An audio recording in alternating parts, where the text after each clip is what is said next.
Muy buena tarde, estimados estudiantes. Mi nombre es Claudia Velázquez, soy la docente del curso Introducción a la Administración de Empresas.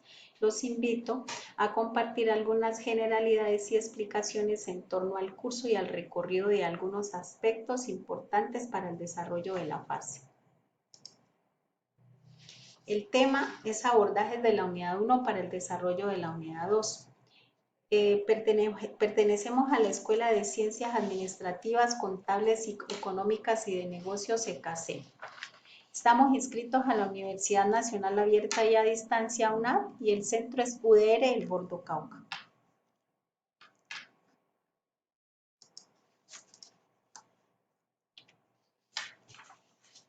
Los propósitos de aprendizaje es lograr describir las características y fundamentos de las diferentes teorías de la administración con énfasis en las tareas y su estructura usando elementos básicos de los contenidos correspondientes a la unidad 1. Se ha previsto una agenda compuesta por 3 puntos. Uno es el ejercicio de motivación y presaberes. Otro es la socialización de conceptos y recomendaciones para el desarrollo de la actividad y el último es la aclaración de dudas y evaluación con preguntas reflexivas. El desarrollo del tema parte de una actividad de exploración y una actividad de exposición. La actividad de exploración hace parte de un pequeño diálogo a manera de quiz donde vamos a poder identificar los presaberes o los conocimientos que tienen ustedes estudiantes frente al tema a tratar. El quiz se encuentra aquí en este pequeño icono y al dar siguiente en línea podrán resolverlo y podrán darnos como los conocimientos, nos los van a poder mostrar porque van a quedar reflejados allí. Es necesario aclarar que la administración es una actividad que se lleva a cabo por cualquier individuo sin distinción del grado del conocimiento que éste posea. A lo largo de los años, las diferentes culturas fueron descubriendo, adaptando y aplicando diferentes percepciones de administración hasta llegar a principios del siglo XX, donde realmente se empieza a acuñar los conceptos de la administración científica. Grandes hombres como Taylor, Fayol, Mayo, Graham o Weaver realizaron enormes aportaciones y sentaron bases para alcanzar este conocimiento. Las teorías de la administración se construyen durante el siglo XX con distintos enfoques que intentan conocer, comprender, describir, explicar y predecir el comportamiento de las organizaciones. Las principales teorías son teoría científica, inició en los primeros años de 1900 y el objetivo principal era tener un enfoque dirigido hacia las tareas. Su máximo exponente fue Frederick Winslow Taylor, destacando la participación de Henry Graham, Harrison Emerson y Frank Gilbert. La característica principal de esta teoría fue la observación de la producción de estudios de procedimientos, movimientos utilizados, distribución de equipo y rendimiento de los talleres. Por primera vez se reconoce que la meta es obtener los mejores resultados aplicando métodos científicos.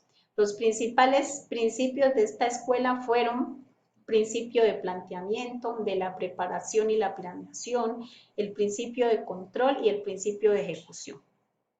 La teoría clásica se inicia en 1916. Su máximo exponente fue Henry Fayol, incluyendo participaciones de Oliver Sheldon, James D. Mooney. El principal objetivo fue incrementar la eficiencia en las organizaciones a través de departamentos y sus relaciones entre sí, teniendo como referencia autoridad y responsabilidad, centralización, división del trabajo, jerarquía, unidad de dirección, unidad de mando. La teoría de las relaciones humanas aparece en el año 1932. Su principal exponente fue Gerson Elton Mayo.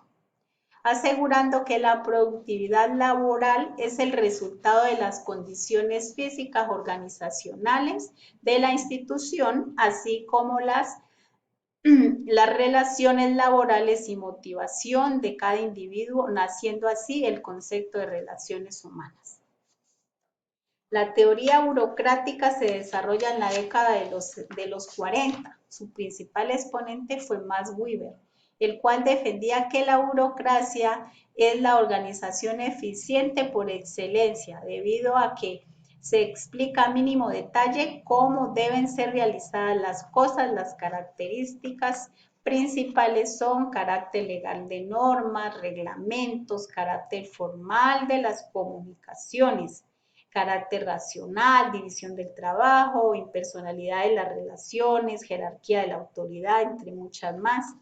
La teoría neoclásica tiene sus inicios en la década de los 50. Dentro de sus características principales es la reafirmación de las teorías clásicas, haciendo énfasis en las teorías clásicas, en la práctica de la organización, los objetivos y los resultados organizacionales.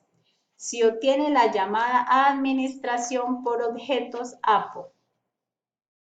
De la teoría estructuralista puedo decirles que nace en la década de los 50. Los principales exponentes fueron Weber y Epsioni, por la necesidad de integrar la teoría clásica y la teoría de las relaciones humanas, centrándose en la estructura de las organizaciones y sus relaciones con las demás. En este periodo se da origen al concepto de organizaciones como sistema abierto en constante interacción con el ambiente externo. La teoría de los sistemas tiene su origen en la década de los 50 también. Uno de los principales exponentes fue Ludwig van Bertalanffy. En esta teoría se concibe a la organización como un sistema abierto, constituido por sus sistemas interactuando entre sí en un medio ambiente donde obtienen elementos de entrada para ser transformados en productos a través de un determinado proceso. No busca solucionar problemas, sino producir teorías. Se basa en 3 principios. Los sistemas existen dentro de los sistemas son abiertos, realizando un proceso de intercambio infinito con el ambiente, y las funciones de un sistema dependen de su estructura. La teoría del desarrollo organizacional la hizo Warren Bennis en 1966. Es concebida en la década de los 60 debido a que las estructuras organizacionales no logran adaptarse a un medio cada vez más cambiante. También es llamada escuela del cambio organizacional planeado y se encuentra basada en la teoría del comportamiento, pero con un enfoque más administrativo. Algunas de las aportaciones de las teorías administrativas a la administración actual del siglo XX, podemos destacar que Henry Fayol es considerado como el padre de la administración moderna. Aportó con 14 principios: división de trabajo, autoridad y responsabilidad, disciplina, unidad de mando, unidad de dirección, iniciativa, subordinación del bien común, remuneración, centralización, cadena escalar, orden, equidad, estabilidad, espíritu de trabajo. Otro aportante es Frederick Taylor, que aportó con lo siguiente: incentivos por el trabajo diferencial, estándares que rebasan según la primera tarifa, se le remunera la segunda tarifa mayor que a la primera. Tiempos y movimientos, busca mejores métodos de trabajo, ingeniería de métodos, elección científica del personal. Una vez Una vez realizada la lectura de los contenidos y teniendo en cuenta lo que en este momento pretendo dar a conocer, empieza el desarrollo y la entrega del producto tarea. Está dividida en dos fases, en una fase individual y una fase colaborativa. ¿Qué van a hacer ustedes en la fase individual?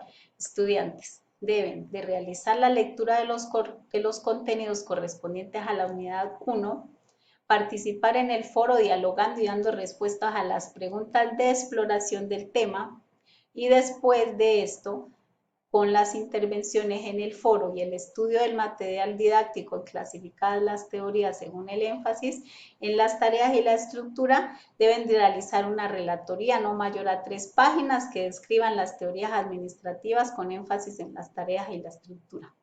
El documento de la relatoría debe contener portada y la bibliografía según norma ZAPA. Debe ser enviado por el entorno de seguimiento y evaluación en el espacio de entrega de la actividad fase 1. Fase 2, unidad 1. Y la colaborativa es solamente la participación en el foro de trabajo colaborativo. Una vez resueltas las preguntas para la exploración del tema, se debe realimentar como mínimo a uno de sus compañeros con conceptos de acuerdo con sus respuestas dadas. ¿Qué les puedo decir de la relatoría? La relatoría es un texto breve en el que se consignan los aportes a una discusión en torno a un tema en particular. Pasos para la realización de una relatoría. Deben leer los contenidos de la unidad 1 sobre las teorías administrativas y asegurarse de comprender lo que se plantea en ello. Elaborar un plan de escritura en el que tengas en cuenta a quién se dirige el texto, cuál es el propósito y qué estructura tendrá tu relatoría. Debes también tener en cuenta el texto escrito, revisarlo cuidadosamente, después pedirle a alguien que lo lea o que te escuchen tu lectura. Y debes también tener presente, tanto en la planeación y elaboración como en la revisión, los criterios de evaluación con los cuales será evaluada tu relatoría.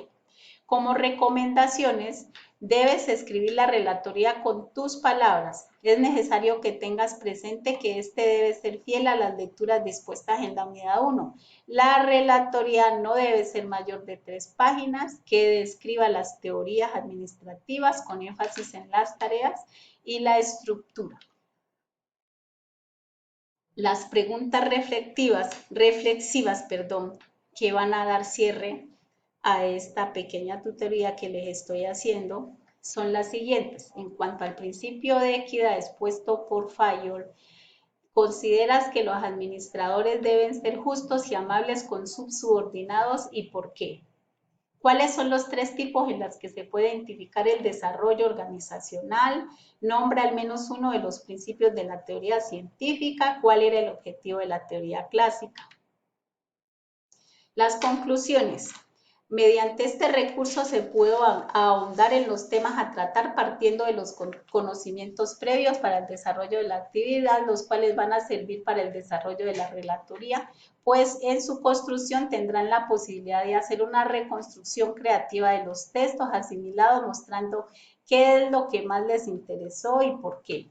La actividad realizada permitió propiciar la evaluación y definición correcta sobre el concepto de administración, siendo este un proceso que cada individuo, sin distinción del grado de conocimiento que posea, lo logra desarrollar para administrar de la mejor manera sus recursos, buscando mejorar su rentabilidad, lo que le va a permitir mejorar su calidad de vida, garantizando un bienestar tanto personal como familiar.